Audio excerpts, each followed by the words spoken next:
Hello students, welcome to easy math for JEE. I am Ujjwal Kaushik, your friend. जो भी students IIT JEE की preparation कर रहे हैं उनके लिए हमारा चैनल बहुत यूजफुल है।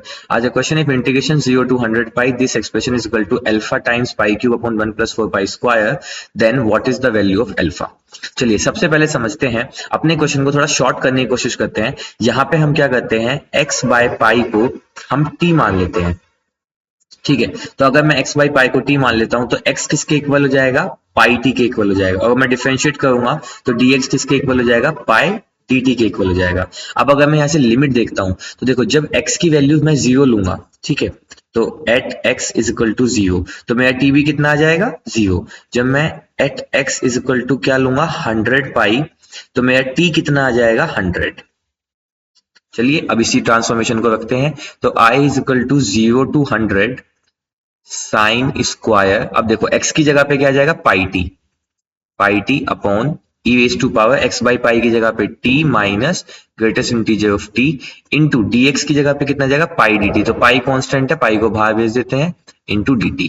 अब देखो हम बहुत अच्छे से जानते हैं कि x minus greatest integer of x, this is nothing but the fractional part of x। और मैं हमेशा अपनी क्लास में कहता हूं कि जब भी एग्जाम में आपके क्वेश्चन को ट्रिकी या टफ बनाना चाहेगा, वो modulus function, greatest integer function, fractional part इनको इंट्रोड्यूस कर देगा। मैंने बहुत अच्छे से पढ़ाया है अपनी वीडियो में, प्लीज गो थ्रू दैट। तो हम यानी कि इस t minus greatest integer of t, इसकी जगह पे direct fractional part of t लिख सकते हैं।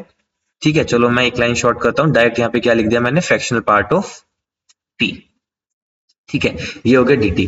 अब देखो ध्यान देने वाली बात क्या है, हम जानते हैं कि डेफिनेट इंटीग्रल की एक प्रॉपर्टी होती है कि अगर हमारा एफ एक्स एक फंक्शन है जिसका मान लीजिए पीरियड है टी, टी क्या है, मैं यहाँ पे लिख देता हूं पीरियड, ये क्या है, टी, इसका पीरियड। तो हम जानते हैं कि 0 से N T F X D X जो होता है, this is equal to N 0 से T F of X D x.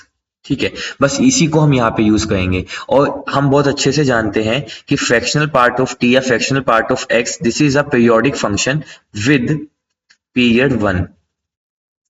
तो यानी कि ये जो मेरा E raise to power fractional part of T है, तो यहाँ पे फ्रैक्शनल पार्ट ऑफ टी है, तो ये तो पीरियोडिक हो गया और इसका पीरियड कितना हो गया, 1 हो गया। ठीक है, अब हम देखते हैं साइन स्क्वायर पाई टी का पीरियड क्या होगा। साइन स्क्वायर पाई टी का पीरियड भी 1 होगा। कैसे, देखो हम जानते हैं साइन स्क्वायर एक्स का पीरियड कितना होता है, पाई होता है। कैसे, जैसे मान लीजिए ग्राफ भी आप ड्रॉ करते हैं, तो साइन एक्स का ग्राफ कैसा होता है, कुछ इस तरह का।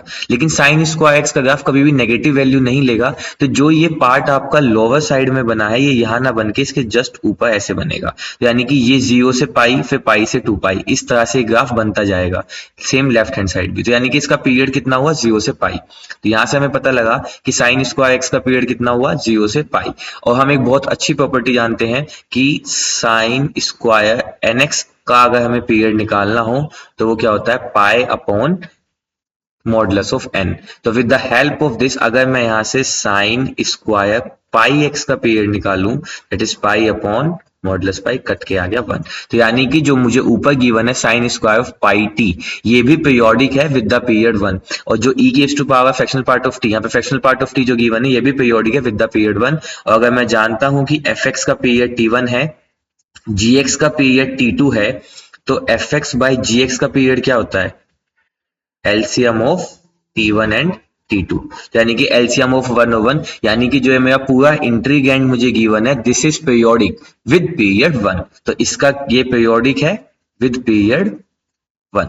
अगर ये विद पीरियड 1 पीरियोडिक है तो मैं इसको 1 into 100 लिख सकता हूं। So with the help of this property, with the help of this property, ये क्या हो जाएगा, ये कन्वर्ट होके हो जाएगा I is equal to pi 100, यहां आ जाएगा आगे 0 to 1 sine square pi T. देखो इंपॉर्टेंट बात, sine square pi T upon, अब देखो नीचे आ जाएगा E raise to power T T T. क्यों, क्योंकि हम जानते हैं कि अगर मेरा x 0 से 1 के बीच हो तो fractional part of x is same as it is x। For example आप करके देख लीजिए, आप x की जगह पे मान लीजिए आप फ्रैक्शनल पार्ट ऑफ 0.65 निकाल रहे हैं, तो इसका फ्रैक्शनल पार्ट क्या आएगा, नथिंग बट 0.65 ही आएगा। तो 0 से 1 के बीच में फ्रैक्शनल पार्ट ऑफ x क्या होता है, नथिंग बट x, इसलिए यहां से फ्रैक्शनल पार्ट ऑफ t किसके इक्वल हो जाएगा, t के इक्वल हो जाएगा। और बस अब हमें क्या करना है, अब हमें cos 2 थीटा का फॉर्मूला जानते हैं साइन की टर्म में, that is cos 2 theta is equal to 1 minus 2 sine square theta. तो यहां से अगर मैं साइन स्क्वायर थीटा की वैल्यू निकालना चाहूं तो this is 1 minus cos 2 theta upon 2। बस इसी को हम यूज करेंगे साइन स्क्वायर पाई टी में, ठीक है। तो यहां से मेरे पास जो मेरा आई है वो क्या बन जाएगा, I is equal to 100 pi 0 to 1 1 minus cos 2 theta. अब देखो थीटा क्या था यहाँ पे, पाई टी, तो 2 थीटा कितना होगा 2 पाई टी अपॉन कितना आ जाएगा फिर 2। तो 2 को हम बाहर भेज देंगे तो ये मेरा डायरेक्ट कितना हो जाएगा 50 टी, ठीक है। तो इस 2 को मैंने डायरेक्ट बाहर भेज दिया तो 100 अपॉन 2 ये हो गया 50 पाई, और ये बन गया 1 माइनस कोस 2 पाई टी। अब देखो अपॉन में क्या था, E raise to power T D T, ठीक है। इसको मैं डायरेक्टली ऊपर लिख देता हूं, इसको मैं डायरेक्टली लिख देता हूं into E raise to power minus T D T, ठीक है। अब देखो, अब बहुत इंपॉर्टेंट चीज है, बहुत ज्यादा इंपॉर्टेंट फॉर्मूला है, डायरेक्ट रिडक्शन फॉर्मूला जो होते हैं कि e raise to power A X cos B X, अगर मुझे ये गिवन हो कि e raise to power cos B X अगर मुझे गिवन हो, ठीक है, e raise to power A X into cos B X अगर ये मुझे गिवन हो इसका इंटीग्रेशन, तो ये क्या होता है e raise to power A X upon A square plus B square into into यहाँ पे आएगा a cos B X plus B sine P X plus C. ये बहुत ज्यादा इंपॉर्टेंट है, बस इसी की हम आगे हेल्प लेंगे, देखो कैसे। अब मैं क्या करता हूं, मैं इसको लिख सकता हूं I is equal to 50 pi 0 to 1। अब देखो E raise to power minus T की मल्टीप्लाई कर देंगे तो E raise to power minus T D T minus 50 pi 0 to 1 E raise to power minus T cos 2 pi T T T. Basically कुछ नहीं हुआ, E raise to power minus T था, एक बार इसकी 1 से मल्टीप्लाई हुई, एक बार इसकी कोस 2 पाई से मल्टीप्लाई हुई, with the help of definite integral property मैंने इनको सेपरेटली लिख लिया। अब देखो ये कितना हो जाएगा 50 पाई, अब देखो E raise to power minus T का इंटीग्रेशन क्या होगा, E raise to power minus T upon minus का 1, और लिमिट जाएगी कहां से 0 से 1 तक, माइनस यहाँ पे आया 50 पाई।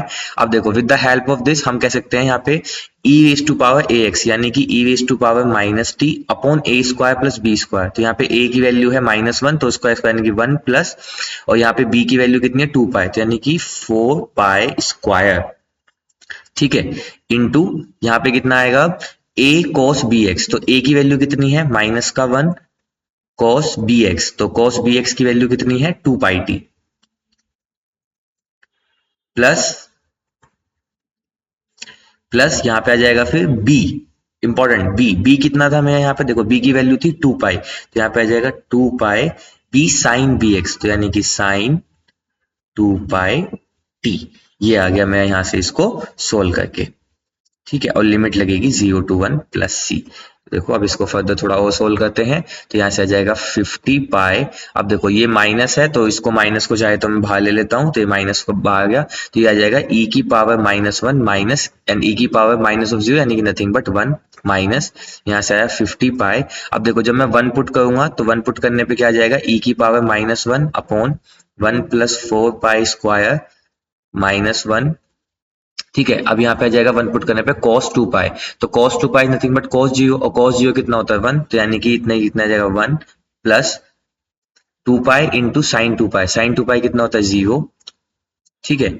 ये हुई अपर लिमिट माइनस, हाँ तो ये इसको पूरे को ही बंद कर देते हैं, इसको हटा देते हैं इस ब्रैकेट को, माइनस, अब लोअर लिमिट रखते हैं तो यहाँ पे आ जाएगा 0 रखने पे e की पावर माइनस ऑफ 0 यानी किसी की value 1 upon 1 plus 4 pi square, ठीक है। जब यहाँ पे हम t की जगह पे 0 रखेंगे तो cos 0 की वैल्यू कितनी होती है 1, तो यहाँ पे आ जाएगा माइनस का 1 प्लस, और यहाँ पे जब साइन 0 रखेंगे तो 0, ठीक है। तो अब मैं यहाँ से देख पा रहा हूँ कि ये हो गया -50 pi E raise to power -1 minus मैंने क्या किया यहाँ से 50 पाई इन दोनों में मल्टीप्लाई था है ना, तो 50 पाई तो यही है अपॉन, मैंने 1 अपॉन 4 पाई स्क्वायर कॉमन ले लिया, तो अगर मैं कॉमन लेता हूँ तो यहाँ से मेरे पास बचेगा माइनस का e की पावर -1 और वहां से बचेगा प्लस का 1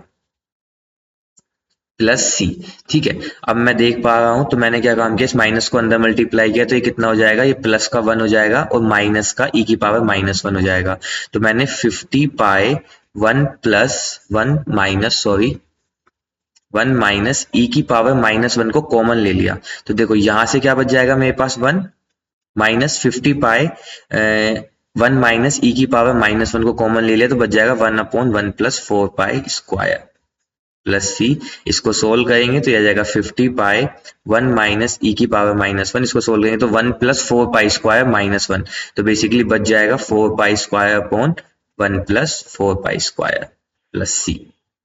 ठीक है, तो यहां से मेरे पास इसको सोल्व करने पे आ जाएगा 200 पाई क्यूब ई 1 माइनस ई की power -1 upon 1 plus 4 pi square plus C. अब देखने वाली बात यह है कि हमें किसके इक्वल गिवन था ये एक्सप्रेशन, ये गिवन था हमें अल्फा पाई cube upon 1 plus 4 pi square. ये हमें गिवन था, किसके इक्वल गिवन था, अल्फा पाई cube upon 1 plus 4 pi square. तो अब अगर मैं यहाँ से कंपैरिजन करूं तो पाई क्यूब यानी कि ये अपॉन 1 प्लस 4 पाई स्क्वायर, तो इसके अलावा जो भी बचा तो वो मेरा क्या बचा, अल्फा। तो अल्फा की वैल्यू कितनी आ गई, 200 1 माइनस ई की power -1, and this is my right answer. I hope you are able to understand the video. If you have still doubt, you can ask to me into the comment box. Thank you very much. Please subscribe the channel. Be happy.